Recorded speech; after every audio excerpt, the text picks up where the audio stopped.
दोस्तों नमस्कार। आज देखते हैं गणित शिक्षण के क्वेश्चन। 46 नंबर क्वेश्चन है।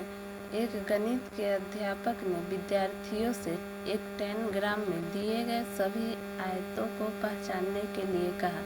उपयुक्त क्रियाकलाप विद्यार्थियों का वेन हिले के अनुसार दिए गए ज्यामितीय तर्क के किस स्तर पर आकलन करने के लिए उपयुक्त है। 1 है दृश्यीकरण, 2 है स्वयं सिद्धि अभिगृहीति, 3 है विभिन्न आकृतियों में परस्पर संबंध स्थापित करना, 4 है आकृतियों को पहचानना। तो इसका आंसर 3 हो जाएगा, विभिन्न आकृतियों में संबंध स्थापित करना। 47 नंबर क्वेश्चन देखते हैं। गणित को पढ़ाने के लिए खेल और पहेलियों प्रभावकारी रणनीतियाँ हैं क्योंकि यह निम्नलिखित को बढ़ावा देने में सहायक होती है। 1 है कार्य विधि समझ, 2 है संकल्पनात्मक को समझ, 3 है उपयोग आधारित समझ, 4 में है तथ्यात्मक समझ। तो इसका आंसर 3 हो जाएगा, उपयोग आधारित। 47 का आंसर 2 हो जाएगा, संकल्पनात्मक समझ। 48 नंबर क्वेश्चन देखते हैं। निम्नलिखित में से कौन सा गणित अधिगम के सही अनुक्रम को प्रदर्शित करता है, जैसे कि डिन्स द्वारा दिया गया है। 1 में है गणितीय अमूर्तीकरण, प्रत्यक्ष ज्ञानात्मक बोधात्मक परिवर्तिता सिद्धांत रचनात्मक सिद्धांत। 2 है प्रत्यक्ष ज्ञानात्मक बोधात्मक परिवर्तिता सिद्धांत पर गणितीय परिवर्तिता सिद्धांत रचनात्मक सिद्धांत। 3 है गणितीय परिवर्तिता सिद्धांत रचनात्मक सिद्धांत प्रत्यक्ष ज्ञानात्मक बोधात्मक परिवर्तिता सिद्धांत। 4 है रचनात्मकता सिद्धांत प्रत्यक्ष ज्ञानात्मक बोधात्मक परिवर्तित सिद्धांत गणितीय परिवर्तिता सिद्धांत। आंसर 2 हो जाएगा, प्रत्यक्ष ज्ञानात्मक बोधात्मक परिवर्तित सिद्धांत गणितीय परिवर्तिता सिद्धांत रचना सिद्धांत। अगला आंसर देखते हैं। अगला क्वेश्चन देखते हैं। इस्माइल एक प्राथमिक अध्यापक अपने छात्रों के पूर्व ज्ञान को समझने के लिए सर्वप्रथम सदैव कुछ क्रियाकलाप करते हैं। छात्र के प्रदर्शन पर वह निश्चित करते हैं कि अगली अवधारणा की ओर बढ़ना है या पिछली अवधारणा को दोहराना है, और उसे समाहित करने के बाद ही अगली अवधारणा की ओर अग्रसर होना है। एक शिक्षिका के नाते इस्माइल 1 में है एक रैखिक मूल्यांकन के नमूनों का पालन कर रहे हैं जिसमें योजना, एक विषय को पढ़ाना और पढ़ाए गए वृत्तांत का मूल्यांकन सम्मिलित है। 2 है अत्यधिक समय नष्ट कर रहे हैं और उन्हें पाठ्य विवरण को पूर्ण करने पर केंद्रिता रहना चाहिए। 3 है का एक विषय को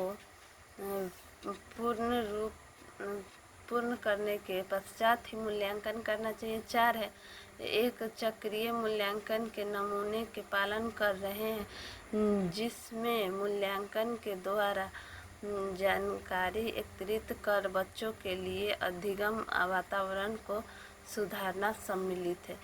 तो दोस्तों इसका आंसर 4 हो जाएगा। 50 नंबर क्वेश्चन देखते हैं। अनीस ने अपनी छात्राओं को विभिन्न ज्यामितीय आकृति को वर्गीकृत करने के लिए एक समूह परियोजना दी है। इस परियोजना में विद्यार्थियों के प्रदर्शन का आकलन करने के लिए निम्नलिखित में से कौन सी आकलन तकनीक सबसे उपयुक्त होगी। 1 है रूब्रिक, 2 है पेपर पेंसिल टेस्ट, 3 है चेक लिस्ट, 4 है संकल्पना मानचित्र। तो इसका आंसर आपका 1 हो जाएगा, रूब्रिक। 51 नंबर क्वेश्चन देखते हैं। निम्नलिखित में से कौन सा कथन गणितीय पाठ्यचर्या में शाब्दिक समस्याओं के उद्देश्य का उपयुक्त वर्णन करता है। इन्हें विद्यार्थियों की भाषा क्षमता को परखने के लिए प्रयोग किया जा सकता है। ये गणितीय समस्याओं को हल करने हेतु किसी भी औपचारिक कलन विधि का परिचय कराने के में सहायक होता है। ये गणित को स्कूल से बाहर के संसार से अधिक जोड़ती है। ये सभी विद्यार्थी द्वारा आसानी से हल की जा सकती है।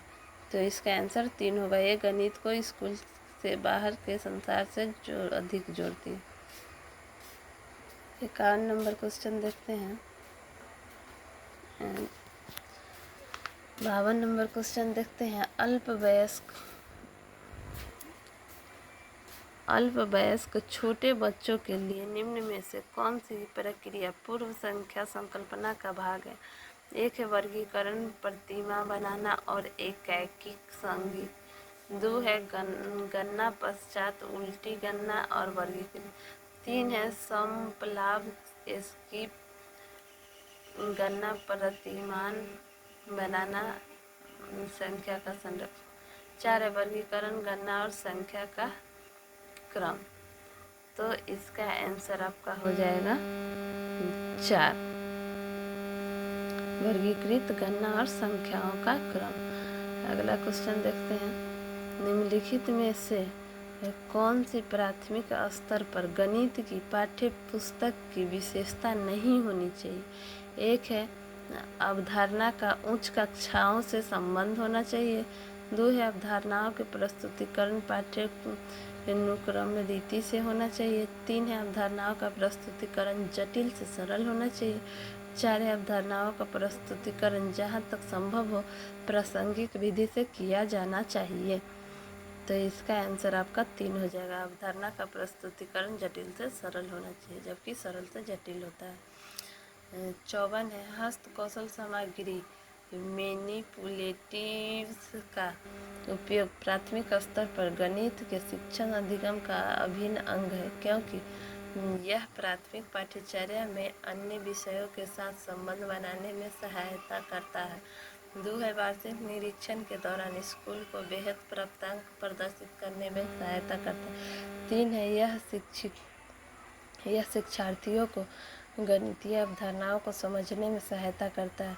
4 है शिक्षक शिक्षिका को समस्याओं को श्यामपट्ट पर हल करने की आवश्यकता नहीं करनी पड़ती है, यह उनका समय बचाता है। तो इसका आंसर नेगेटिव मांग रहा है, तो इसका आंसर आपका जो है हो जाएगा क्वेश्चन आपका पॉजिटिव है।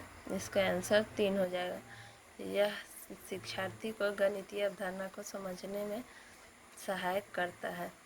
आगे है 55 नंबर क्वेश्चन। 56 + 38 = डैश। कक्षा 2 के छात्रों ने जमा योग के प्रश्न का उत्तर निम्न तरीकों से दिया। 56 + 38 = 84। एक चिंतनशील गणितीय अध्यापक के नाते छात्र के इस उत्तर पर आपकी क्या प्रतिक्रिया होगी? 1 है छात्र को समझना कि वह अपने उत्तर की पुनः जांच करे। 2 है छात्र को बताना कि उसका उत्तर सही नहीं है और वह समकक्षीय से उत्तर पर परामर्श ले। 3 है स्थानीय मानों की प्रणाली पर ध्यान देने के स्थान पुनः समूहीकरण के माध्यम से योग की अवधारणा छात्र के लिए सरल करना। 4 है छात्र को कहना कि वह पाठ्य पुस्तक में हल किए गए इस तरह के प्रश्न का अभ्यास करना। तो दोस्तों इसका आंसर 3 हो जाएगा। 56 नंबर क्वेश्चन देखते हैं। राष्ट्रीय पाठ्यचर्या रूपरेखा 2005 अनुशंसा करता है कि प्राथमिक कक्षाओं में गणितीय शिक्षण अधिगम के लिए समाकलित एकीकृत उपागम को प्रयोग में लाना चाहिए। इसका अर्थ है गणित को समस्या समाधान के साथ एकीकृत होना आवश्यक है। गणित बच्चों के कक्षा के अंदर व बाहर के अनुभवों के साथ एकीकृत होना चाहिए। गणित को अन्य विषय जैसे कि पर्यावरण अध्ययन व भाषा के साथ एकीकृत किया जाना चाहिए। गणित उच्च स्तरीय गणित के साथ एकीकृत नहीं किया जा सकता है। तो दोस्तों इसका आंसर पुट में दिया हुआ है, तो इसका सही आंसर आपका हो जाएगा 1, बी और सी। इसका जो है निम्नलिखित में से कौन सा गतिशील सक्रिय गणित सॉफ्टवेयर है जो ज्यामिति, बीजगणित, स्प्रेडशीट, रेखांकन, सांख्यिकी और कलन कैलकुलेशन के एक साथ उपयोग हेतु आसान पैकेज में आता है? 1 है जियोजेब्रा, 2 है पैटर्न शेप्स, 3 है जियोमेट्री पैड, 4 है स्पेलेस मैथ। तो आपका आंसर हो जाएगा 1 जियोजेब्रा। चलिए अगला क्वेश्चन देखते हैं। 1 से 9 तक की संख्याओं को पढ़ाने के लिए निम्न में से कौन सा क्रियाकलाप उपयुक्त है? भिन्न भिन्न पदार्थ देना और एकाकी संगति का उपयोग करना तथा छात्रों का गणना करने के लिए कहना, दी गई संख्याओं के आधार पर संबंधित पदार्थों को एकत्रित करना, मौखिक रूप से 1 से 9 की संख्या को क्रम से दोहराना जब तक कि छात्र उन्हें स्मरण नहीं कर ले।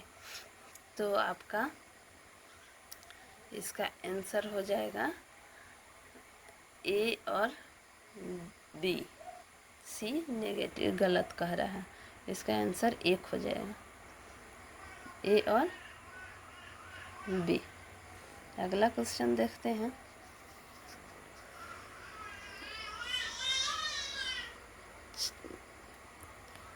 अगला क्वेश्चन है, एक कक्षा परीक्षा में दिए गए प्रश्न को 200 का 23% ज्ञात कीजिए का 2 छात्रों ने निम्न प्रकार से उत्तर दिया। छात्र ए 33% ऑफ 200 बराबर 33% ऑफ 100 प्लस 100 बराबर 23 प्लस 23 बराबर 20 प्लस 20 प्लस 3 प्लस 3 बराबर 46 लिखा। छात्र बी ने 23% का 200 किया बराबर 200 का 23/100 बराबर 2 गुने 23 बराबर 46 दिए गए संदर्भ में निम्नलिखित कथनों में से कौन सा कथन सर्वाधिक उपयुक्त है? 1 है क्योंकि छात्र बी ने सही संकलन विधियां अपनाई है, अध्यापिका ने छात्र बी को पूरे अंक दिए हैं और छात्र ए को 0 दिए हैं। 2 है अध्यापिका दोनों को पूरे अंक देती है क्योंकि उन्होंने स्वयं की कलन विधि से प्रश्न को करने का प्रयास किया है। औपचारिक और अनौपचारिक कलन विधि गणित के प्रश्नों को हल करने का अभिन्न अंग है। ठीक है। अध्यापिका छात्र ए को 0 अंक देती है, उस प्रश्न को दोबारा से कक्षा में सिखाई गई कलन विधियों करने का निर्देश देती है। 4 है अध्यापिका दोनों उत्तर को स्वीकार करती है किंतु छात्र ए को अनौपचारिक कलन विधि के उपयोग से बचने के लिए निर्देश देती है। तो दोस्तों इसका आंसर जो हो जाएगा 2 हो जाएगा आपका। 60 है अवधारणा समरूप का परिचय देने के लिए श्रुति कमला ने अपने छात्रों को अलग अलग अनुभव उपलब्ध कराया, जैसे कि भिन्न आकार के प्रतिमान, कंप्यूटर द्वारा आकृतियों के चित्रों का प्रक्षेपण, समूह में विचार विमर्श इत्यादि। श्रुति कमला का आशय अधिगमकर्ताओं को बहुत अनुभवों को उपलब्ध कराना है जिससे बच्चों को थोड़ा खाली समय मिले, मंदबुद्धि अधिगमकर्ताओं को सहायता मिले, प्रतिभाशाली अधिगमकर्ताओं को सहायता मिले, सभी अधिगमकर्ताओं की आवश्यकताओं का प्रबंध हो जाए। तो दोस्तों इसका आंसर आपका हो जाएगा 4।